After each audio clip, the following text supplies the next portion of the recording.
behalf of Gifted Hands Fashion House, I would like to show you how to take an accurate body measurement. How to take an accurate body measurement. Now, taking measurement varies from one tailor to the other. As you follow us in our own mode of taking measurement, I hope you'll be able to learn it better. Now, the first measurement I'll be taking is the shoulder measurement. To take this shoulder measurement, you start from one shoulder bone to the other shoulder bone. If you place your hand here, you can feel her shoulder bone.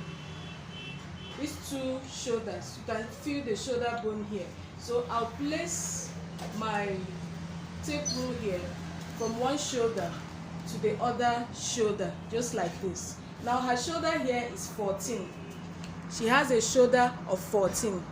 She can equally use 14 and a half, but perfectly she'll get a shoulder of 14 here. So that's how to take a shoulder measurement. The next measurement we'll be taking is our bust measurement. Now, to take the bust measurement, you simply put your tape round the bust area. That is the circumference of her bust. While taking this bust measurement, try as much as possible to make it not too tight and not too loose. You adjust your tape to make sure it is free on the bust area. As you can see now, I'm moving my tape from one area to the other just to make sure it is very free. So we have 34 and a half. That's for the bust measurement. And then the next measurement, according to our own method, is shoulder to nipple point. Now, to take my shoulder to nipple point, I'll simply do it like this. I'll place it on that shoulder area, and then nipple point is same thing as bust point. Okay, so her shoulder to nipple point, we have 9.5. We have 9.5 for her shoulder to nipple point. And the next one is her under bust measurement. To take under bust, you equally place it like this.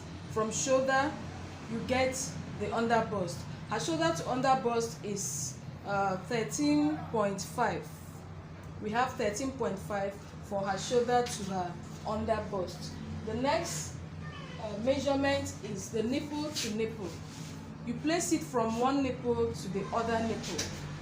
From one nipple, place your tape like this, from one nipple to the other nipple, and we have 7 here. That's her nipple to nipple. The next measurement, we'll be taking the waist for blouse. To take her waist for blouse, we do it this way. Make sure there's no obstruction, something like this. Always try to remove it. Now her waist for blouse, she has a very tiny waist. That's good for you. Her waist is 37. You can see it. The waist of 27. She has a waist of 27. Okay, and then the next measurement is waist for skirt. Now, there's something I want to illustrate here. We have two different types of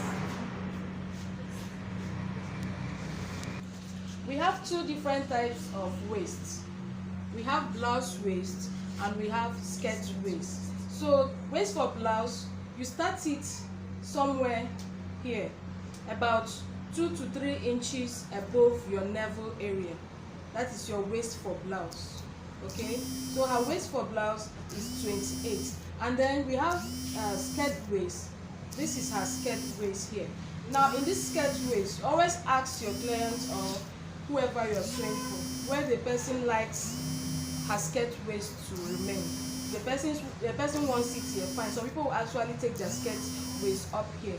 So wherever the person wants it to be, just place it there. But always make sure the skirt waist is tight enough. So we have 27.5. That's her skirt waist. Now the next measurement we have here is our half length. The half length. Next measurement we'll be taking here is the half length.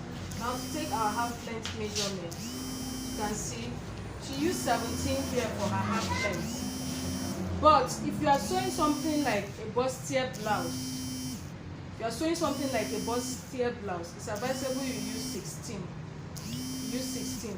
So the half length should always be about 2 to 3 inches above your navel area. About 2 to 3 inches above it, you have your half length. And then we also have the full length. Okay, now how to know your full length? Most times, to get your full length, always add 6 to 7 inches or 8 inches to your half length. If the person is on the large side, maybe the person is big, make it 8. Or if the person is tall, yes, if the person is tall, make it 8. But if the person is average, make it 7. And if the person is small, make it 6. So that determines what you'll be getting for your full length for the blouse. The next measurement we have is the shoulder to knee measurement.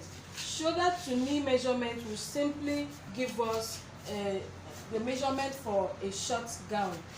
As you can see, the gown she's putting on, from her shoulder here to her knee will give you the measurement for a short gown. And then shoulder to ankle measurement. Ankle is this bone area behind your leg.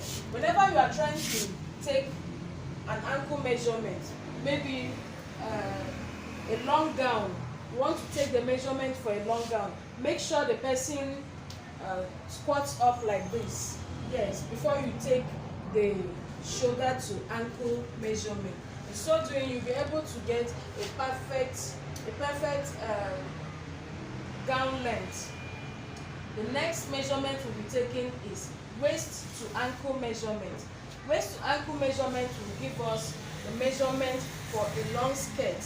As you can see, it's waist to ankle will give you measurement for a long skirt. And the next one is shoulder to ankle measurement. We've said that shoulder to ankle is for long gown. We've said that one. And then the next one is our hip measurement, the almighty hip. Take your hip measurement like this. Circumference of the hip will give you your hip measurement.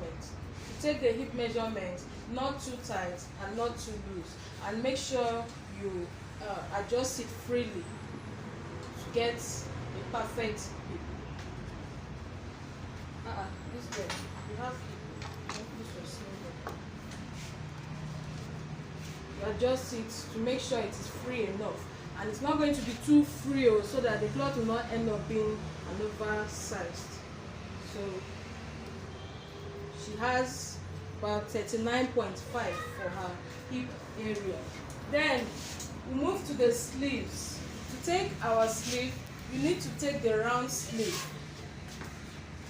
You need to know the round sleeve. Now, to know the round sleeve, you must have gotten your sleeve length first. This is how you take the sleeve length. Maybe you want a sleeve of 14 inches. This is 14. Or you want a sleeve of 20 inches.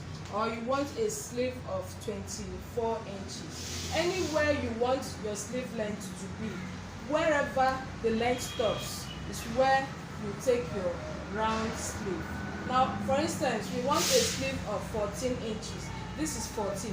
Where this 14 stops, I'll take my round sleeve here. Okay, so the sleeve length is 14 and the round sleeve is 10. The same thing is applicable to every other area. Maybe I want a sleeve of 19 inches. This is my 19. Where this 19 stops, I'll take my round sleeve there. So sleeve length of 19 and then the sleeve width is 10. That's how to take your sleeve length and your sleeve width. The next measurement we'll be looking into is the waistline to hip line. This is it. Wherever you took the waist measurement, you place your tape there, and then the hip line is that area that bulges the most in your hip area. Now looking at this, her waistline to hip line is 8. Her waistline to hip line is 8. Now this is dependent on the place you place where you put your tape rule at the waist. Maybe you want the waistline to start from here. You get 7. Okay, so whenever you are taking your waistline to hip line, wherever you place your tape to the place, to that area that bulges the most. It will give you your waistline to hip line.